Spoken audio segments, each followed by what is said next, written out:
Assalamualaikum warahmatullahi wabarakatuh. Selamat pagi dan salam hangat untuk sahabat RSN Utuban semuanya.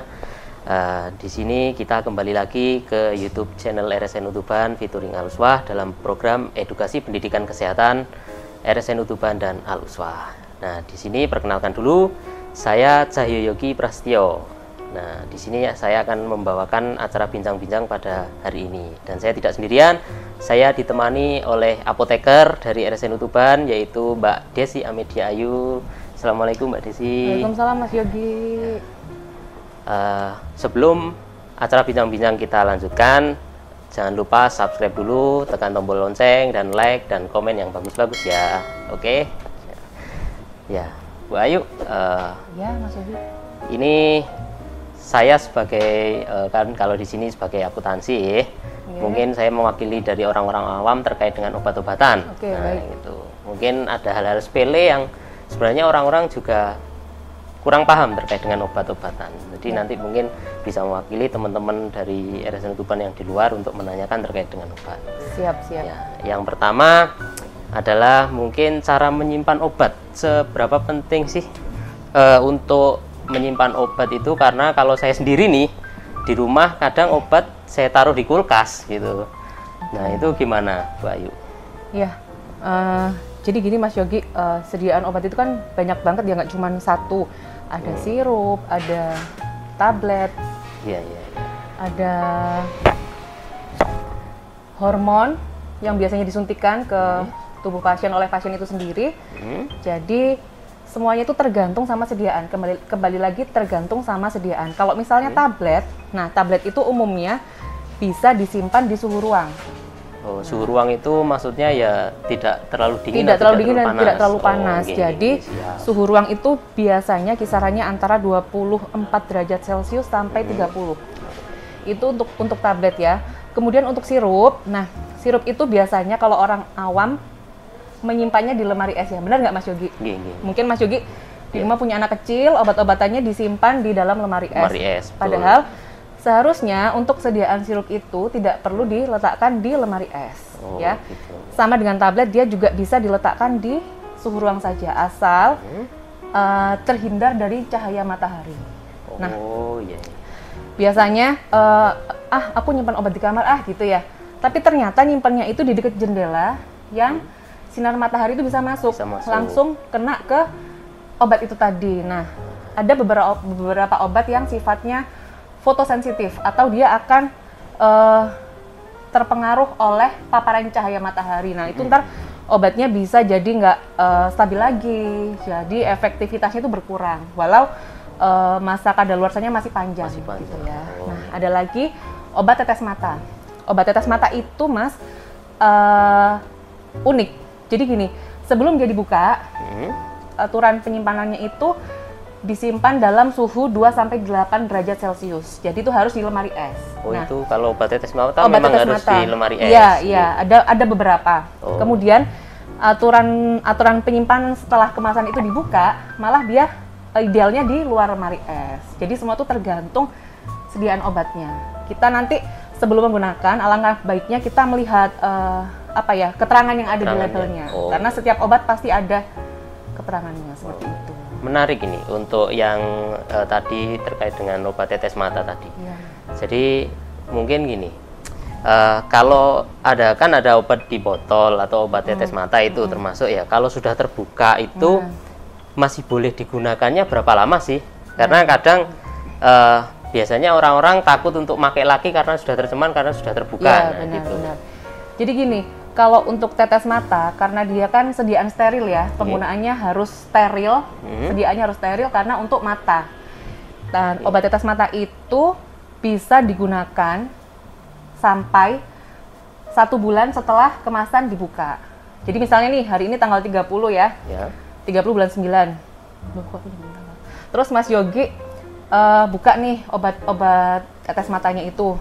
Terus kemudian beberapa minggu kemudian Mas Yogi lupa mau pakai. Aduh, kemarin aku buka tanggal berapa ya? kayaknya tanggal 30 deh. Sekarang kok udah tanggal 30 bulan 10 ya, itu sudah tidak bisa digunakan Mas. Jadi maksimal cuma 1 bulan kalau tetes mata. Oh. Iya. Untuk tetes mata itu 1 bulan ya maksimal ya. Kalau sirup? Kalau di sirup, botol gitu? nah kalau sirup itu bisa sampai 3 bulan maksimal. Oh, 3 bulan. 3 bulan setelah kemasan dibuka pertama. Nah, menarik ini Bu Ayu, ilmu baru-barunya ya. Nah, untuk selanjutnya ini terkait dengan cara minum obat. Nah, biasanya mungkin ada yang 2 kali sehari atau bisa 3 kali sehari, 4 kali sehari. Itu waktu minumnya itu kapan, woy? Kalau saya ya rata-rata kalau memang 2 kali sehari ya saya minumnya pagi dan malam waktu mau tidur gitu. Lah yang bener itu waktunya kapan? Ya, jadi gini Mas Yogi, kan aturan minum obat itu berbagai macam ya, tergantung dosis yang dibutuhkan pasien kan. Kalau misal ada aturan pakai atau aturan minum obat 2 kali sehari, itu artinya dalam 1 hari selama 24 jam itu kita harus minum obat 2 kali. Artinya 24 jam dibagi 2. Jadi setiap 12 jam. Misalnya Mas Yogi dapat obat yang aturan minumnya 2 kali sehari ya. Itu diminum jam 7 pagi dan jam 7 malam. Misalnya lagi aturan minum 3 kali sehari, berarti 24 jam dibagi 3. Jadi diminumnya setiap 8 jam dan seterusnya. Oh, berarti berpatokan dengan jamnya ya? Iya, jadi bukan berarti 2 kali sehari itu pagi dan sore misalnya gitu ya. Padahal 1 hari itu kan 24 jam. Jadi kita harus mengartikan 24 dibagi 2 jam, jadi setiap 12 jam.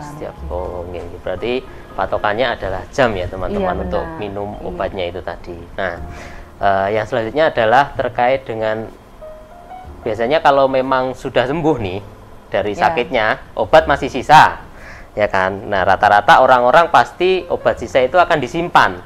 Benar. Dan nggak tahu ketika mau diminum lagi ternyata obat sudah expired. Nah, itu lebih baik gimana untuk tindakan ke obat yang sudah expired tadi Bu Ayu? Oke, jadi ini masalahnya ada di stok obat yang tersisa di rumah ya. Ternyata ketika kita mau pakai ternyata expired. Wah, harus diapain nih obat? Jadi gini, kalau kita punya obat ED di rumah atau expired date atau kadaluarsa, yang pertama kita pastikan dulu, lihat dulu di kemasannya itu ada, biasanya kecil ya memang dan kadang tidak terlihat.